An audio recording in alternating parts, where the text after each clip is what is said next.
Un búfalo. Tut, tut.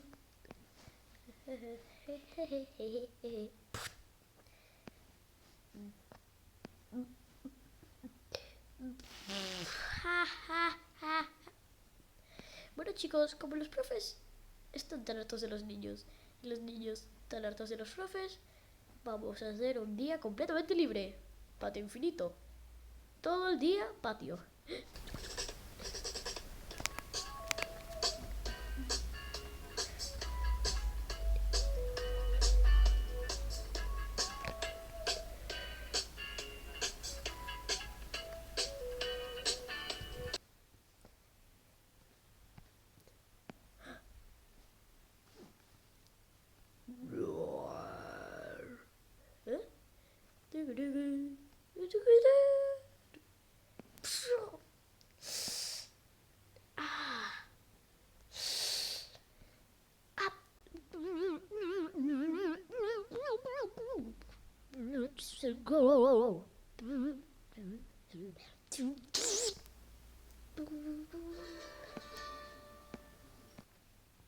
¿Eh?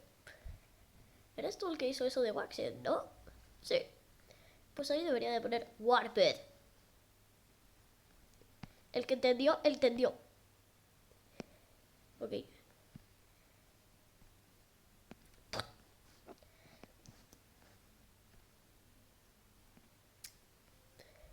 Cucú. Quizá. Anda, Nico. Chicos, soy el nuevo miembro del grupo.